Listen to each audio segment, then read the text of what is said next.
다니엘 11장 20절에서 35절까지 말씀입니다. 이제 오늘 본문은 바로 10장부터 계속 기록된 히데겔 강가의 묵시의 핵심인 북방왕 안티오쿠스 4세, 즉 안티오쿠스 에피파네스라고도 하는데요. 이 인물에 대한 예언의 말씀이 기록되어 있습니다. 이 안티오쿠스 에피파네스는 유대인들을 극심하게 박해한 자로서 훗날 대종말 직전에 등장할 적 그리스도의 가장 결정적인 구약의 예표의 한 인물로 나타나고 있습니다. 자, 오늘 본문 20절 말씀은 이제 셀레우코스 4세 필로파토르에 대한 예언의 말씀인데요. 그 왕위를 이을 자가 자기 압제자를 그 나라의 아름다운 곳으로 두루 다니게 할 것이나 그는 분노함이나 싸움이 없이 몇 날이 못되어 망할 것이요, 이렇게 기록하고 있습니다. BC 190년 로마와의 전쟁에서 패배를 당하고 몰락한 북방왕 안티오쿠스 3세의 왕위를 잇는 후임왕 셀레우쿠스 4세 필로파토르에 대한 이야기인데요. 이 사람은 로마에 물어야 할 매년 1000달란트의 배상금을 위해서 세금 징수원들을 여러 지방으로 보냈습니다. 예루살렘 성전에 막대한 금은 보화가 있다는 정보를 듣고 성전을 약탈하기 위해서 도루스라고 하는 세금 징수원을 보내죠. 그런데 그가 성전으로 난입하는 순간 높은 말을 타고 황금 갑옷을 입은 사람의 환상을 보며 쓰러지게 됩니다. 그래서 겨우 일어난 그는 오히려 성전에 제사를 드린 후에 본국으로 돌아와요. 그리고 이 헬리오도루스는 자신을 보낸 지금 북방왕 셀레우쿠스 4세 필로파토르를 독살하게 됩니다. 오늘 20절 말씀이 바로 그 말씀을 예언하고 있는 것입니다. 자, 그리고 이제 21절부터 마지막 35절까지는 말씀드린 북방왕 안티오쿠스 4세 에피파네스에 대해서 예루살렘 핍박하는 것에 대한 예언의 말씀이 기록되어 있습니다. 자, 먼저 21절에서 24절 말씀을 보면 한 비천한 출신의 인물이 북방왕의 위치에 오르게 되는 과정을 묘사하고 있는데요. 21절 말씀을 보시면 이렇게 말씀을 하죠. 또 그의 왕위를 이을 자는 한 비천한 사람이라. 나라의 영광을 그에게 주지 아니할 것이나 그가 평안한 때를 타서 속임수로 그 나라를 얻을 것이며, 본래 왕위를 얻을 수 없는 비천한 사람이었으나 불법으로 권력의 자리에 오른 사람이 바로 안티오쿠스 4세 에피파네스입니다.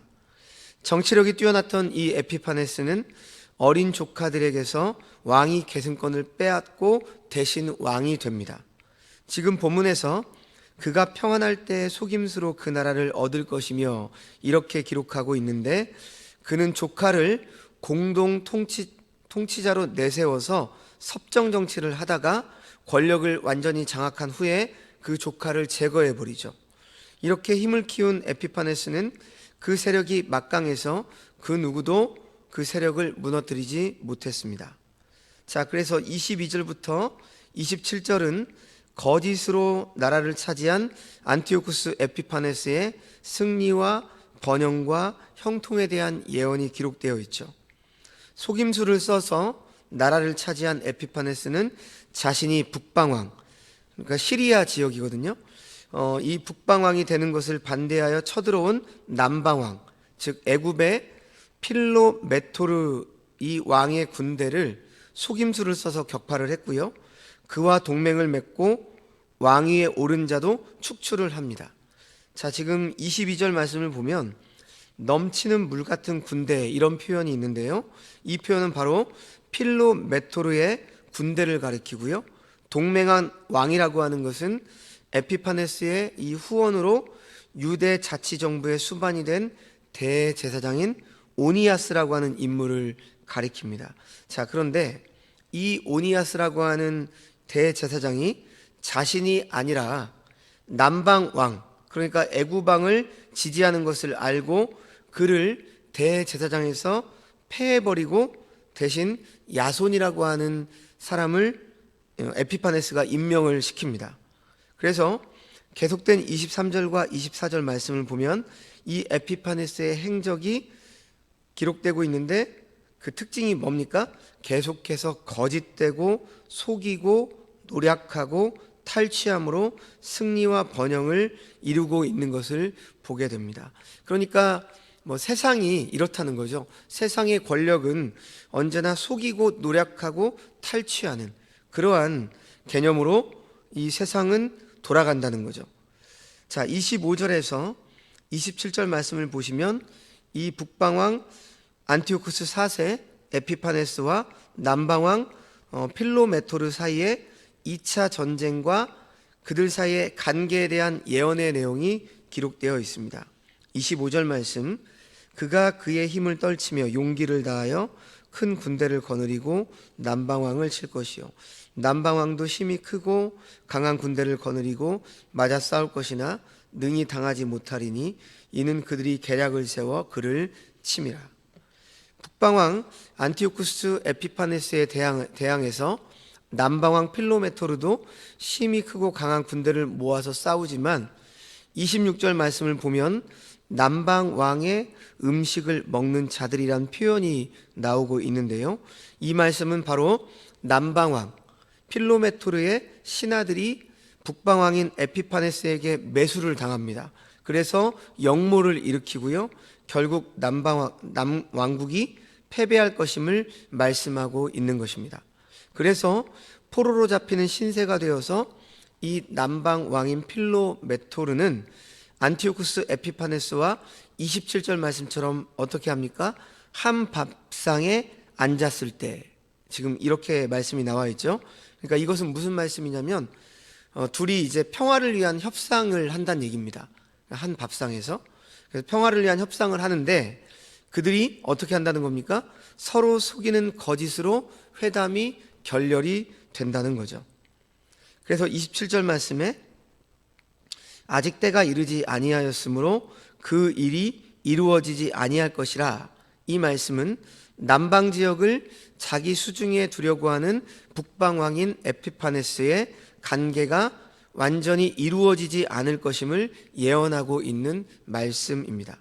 그러니까 지금 이 말씀을 통해서 우리가 알 수 있는 사실은 무엇입니까? 에피파네스가 아무리 간계를 쓰고 속임수를 쓰고 그 적 그리스도의 어떤 인물로 예표되는 인물로 보여도 지금 역사의 주인이신 하나님께서 안티오쿠스 에피파네스가 남방 지역을 완전히 집어삼키는 것을 허용하지 않으셨다는 사실을 볼 수가 있죠. 그러므로 이 사실을 통해서 우리는 세상의 모든 일이 인간이 가진 힘과 계획으로 이루어지는 것 같아 보이지만 사실은 그 배후에서 하나님의 섭리의 손길이 있음을 우리는 깨닫게 되는 것입니다. 하나님이 허용하는 데까지 그가 할 수 있는 거죠. 사탄도 마찬가지입니다. 사탄도 아무리 이 세상에서 공중 권세를 잡고 이 세상을 집어삼키려고 하는 것 같지만 완벽하게 하지 못하죠. 왜 그렇습니까? 하나님이 허용한 데까지만 가능한 것입니다. 자, 계속해서 28절 말씀을 보면 이런 말씀이 있죠. 북방왕은 많은 재물을 가지고 본국으로 돌아가리니 그는 마음으로 거룩한 언약을 거스르며 자기 마음대로 행하고 본토로 돌아갈 것이라. 이렇게 말씀하고 있습니다. 이 남방왕 필로메토르의 조약 파기로 남방 지역을 통째로 삼키려는 계획이 수포로 돌아가자 북방왕인 에피파네스는 애굽에서 약탈한 전리품을 가지고 본국으로 돌아갑니다. 그런데요, 그가 자기 나라로 돌아가기 전에 예루살렘으로 진격을 해서 이제 많은 유대인들을 학살하고 성전에서 보물을 약탈합니다. 그런데요, 이 안티오쿠스 에피파네스가 예루살렘을 공격한 이유가 있습니다. 그 이유는 예루살렘에 반란이 일어났다는 소식을 들었기 때문인데요. 당시 안티오쿠스 에피파네스가 애굽에서 철군하던 때에 유대인들 사이에서 이 에피파네스가 죽었다는 소문이 나돌기 시작했습니다. 그러자 이 안티오쿠스 에피파네스가 그 세운 대제사장 야손을 중심으로 유대인들이 이제 에피파네스가 죽었으니까 우리나라가 독립을 하자, 이 독립을 찾기 위해서 예루살렘에 주둔하고 있었던 그 북방 군대를 몰아내 버립니다. 이 사실을 안 안티오쿠스 에피파네스는 예루살렘으로 화가 나서 진격을 해서 유대인들을 학살하고 성전에 난입해서 보물을 약탈한 것입니다. 그리고 약 2년 후에 안티오쿠스 에피파네스는 3차로 애굽을 다시 한번 침공을 해요. 그랬다가 실패한 후에 다시 한번 예루살렘을 공격해서 그때는 그야말로 예루살렘을 완전히 초토화시켜버리는 큰 학살을 일으키죠. 자, 오늘 본문을 보시면요, 28절, 30절에 거룩한 언약이라고 하는 말이 3번이나 등장을 하는데요, 이 거룩한 언약은 우리가 착각할 수 있는데 북방왕과 남방왕이 맺은 평화의 언약을 가리키는 것보다 구체적인 내용은 우리가 잘 알 수가 없으나 북방왕이 예루살렘에 대해서 맺은 언약으로 많은 학자들이 보고 있습니다. 안티오쿠스 에피파네스는 본국으로 돌아가는 길에 팔레스타인에 머물렀다가 반란이 진행되는 것을 발견을 했죠. 아까 말씀드린 것처럼. 그래서 그는 예루살렘에서 반란을 해결하는 과정에서 약 8만 명의 남녀민 어린 아이들을 죽이고 성전을 약탈합니다. 하나님의 백성 이스라엘을 핍박하였기에 그가 거룩한 언약을 거슬렀다라고 지금 본문이 그렇게 표현하고 있는 것이죠. 이제 29절에서 마지막 35절까지의 말씀은 안티오쿠스 에피파네스와 남방왕인 필로메토르 사이의 3차 전쟁, 그리고 이 안티오쿠스 에피파네스의 유대인 박해에 대한 예언의 말씀이 기록되어 있습니다. 29절과 30절 말씀을 보시면요, 이렇게 기록되어 있죠. 작정된 기한에 그가 다시 와서 남방에 이를 것이나, 그러니까 3차 전쟁입니다. 다시 와서 남방에 이를 것이나 이번이 그 전번만 못하리니, 이 3차 원정이 전에보다 더 못했다는 얘기예요. 왜냐하면 기뜸의 배들이 이르러 그를 칠 것입니다. 이 기뜸의 배들이 바로 로마의 군대인데요, 그래서 그가 낙심하고 돌아가면서 맺은 거룩한 언약에 분노하였고 자기 땅에 돌아가서는 맺은 거룩한 언약을 배반하는 자들을 살필 것이며, 이렇게 기록되어 있는데, 이 사건은 BC 약 160년경에 발생을 했는데요, 이 남방왕인 필로메토르를 이용해서 애굽을 자기 수중에 넣으려고 했던 안티오쿠스 에피파네스가 필로메토르가 배반을 해서 이 수포로 돌아갔고 철군을 했죠. 그런데 아까 말씀드린 것처럼 다시 2년 뒤에 남방 지역 애굽을 침공을 합니다. 그런데 기띔의 배, 곧 로마의 함대가 이 남방 왕인 필로메토르와 연합을 합니다. 그래서 어쩔 수 없이 다시 철군을 하던 안티오쿠스 에피파네스가 돌아가기 전 앞에서 말씀드린 것처럼 다시 예루살렘을 침공해서 초토화를 시켜버리죠.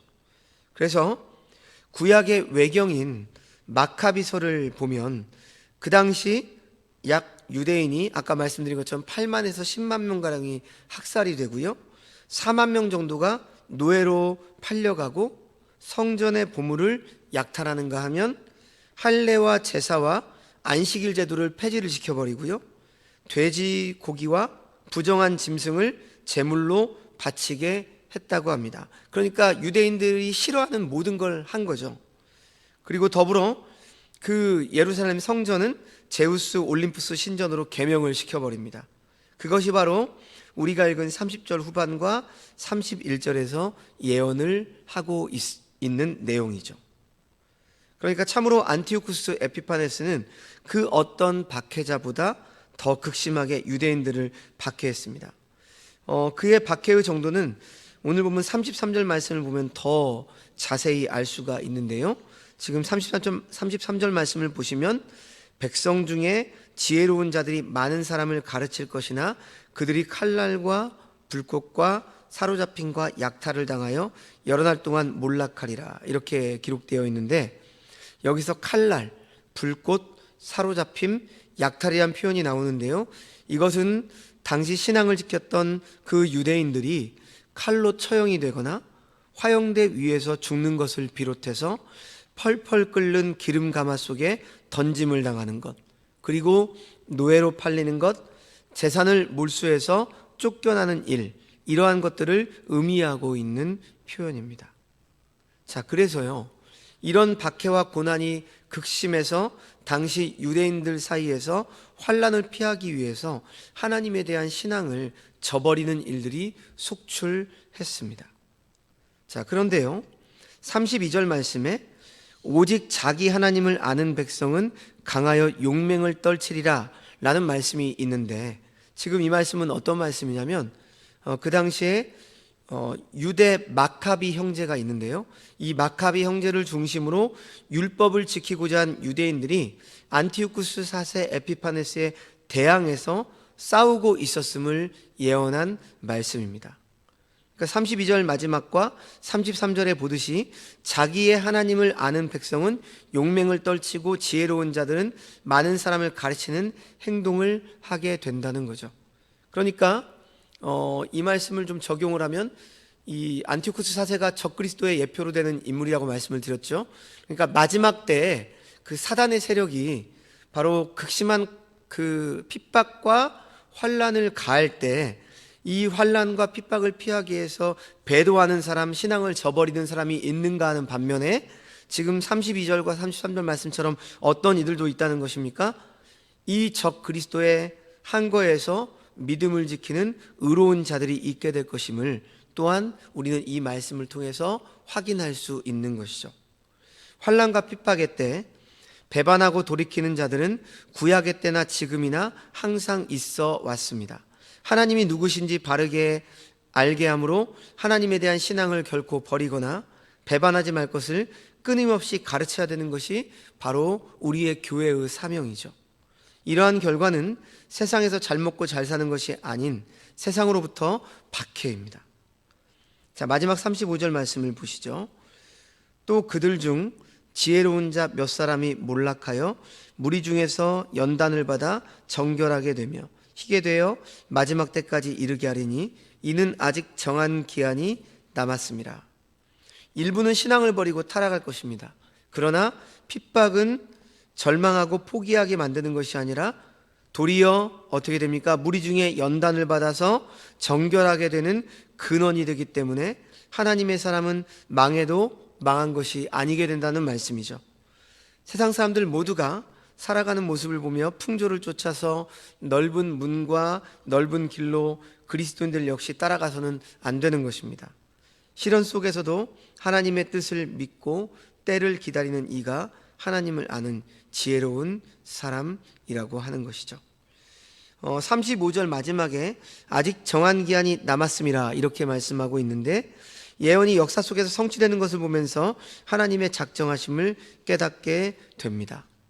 여러 왕들을 통해서 역사의 무대 전면에는 인간의 뜻이 등장하는 것 같아도 결국 하나님의 뜻에 따라 모든 것이 이루어질 것임을 아직 정한 기한이 남았습니다. 이 표현을 통해서 우리는 알 수가 있는 것입니다.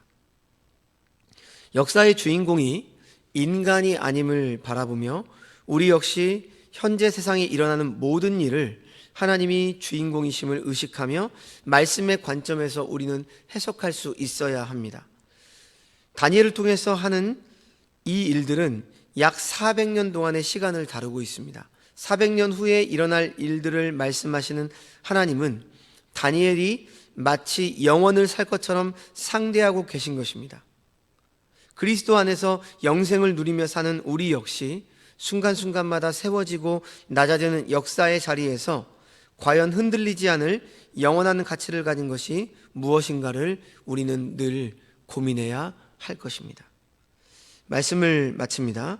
우리는 오늘 본문을 통해서 크게 두 가지 교훈을 얻을 수 있는데, 하나는 마지막 때가 가까워올수록 믿음의 사람들은 신앙으로 인해서 박해를 받게 될 것이라는 것과, 또 다른 하나는 그럼에도 불구하고 의로운 자들이 최후 승리를 얻게 된다라고 하는 것입니다.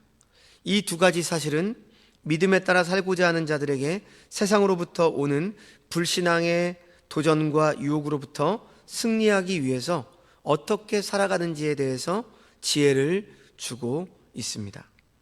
즉, 이 교훈들은 믿음의 길을 걷고자 하는 사람이 고난의 길을 피하고자 한다면 그는 반드시 피할 것이지만, 고난을 당할지라도 끝까지 인내하며 믿음을 지킨다면 반드시 최후 승리를 얻을 것이라고 하는 사실을 말씀하고 있는 것이죠. 포로 생활에서 살아간다는 것이 완전한 하나님의 나라가 아직 임하지 않은 기간을 살아가는 것을 의미한다라고 한다면, 오늘날 우리도 이 땅에서 포로 생활을 하고 있다라고 말할 수 있습니다. 이스라엘이 다윗의 위와 나라가 주어질 분을 기대하고 있었던 것처럼 우리도 완전한 구원을 가져오는 그리스도의 다시 오심을 기대하며 살아가고 있는 것이죠.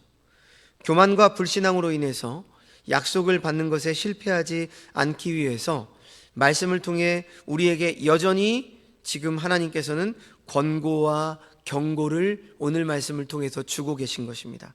우리는 아직 최종 목적지에 도착하지 않았기 때문에 여전히 이 땅에서 순례자의 삶을, 나그네의 삶을 살고 있죠.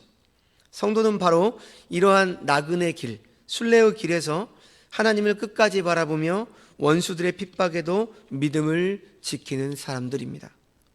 마지막 때에 세상의 권세가 각종 속임수로 권력을 얻고 하나님처럼 되려 하며 성도들을 여러 모양으로 핍박을 할 것입니다.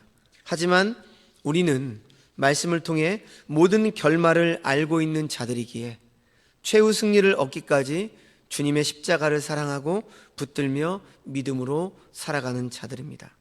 오늘 하루도 바로 이러한 믿음으로 하나님 앞에 진실되며 또 정직하게 삶을 살아가시는 주의 백성들이 되시기를 주님의 이름으로 축원합니다. 기도하겠습니다. 하나님 아버지, 오늘 말씀을 통해서 온 세상 역사의 주인공이 사람이 아니고 오직 하나님이심을 다시 한번 기억하며 영광과 찬송을 드립니다. 하나님의 뜻에 따라 모든 것이 이루어질 것을 잊지 않으며 오늘도 높아졌다 사라질 세상의 것을 추구하지 않으며 세상에서 우리를 가진 모양으로 아무리 핍박한다 할지라도 영원한 가치의 말씀을 붙들고 하나님께서 원하시는 자리에서 충성된 하루하루를 믿음의 삶을 살아가게 하여 주시옵소서. 모든 말씀 예수님의 이름으로 기도합니다. 아멘.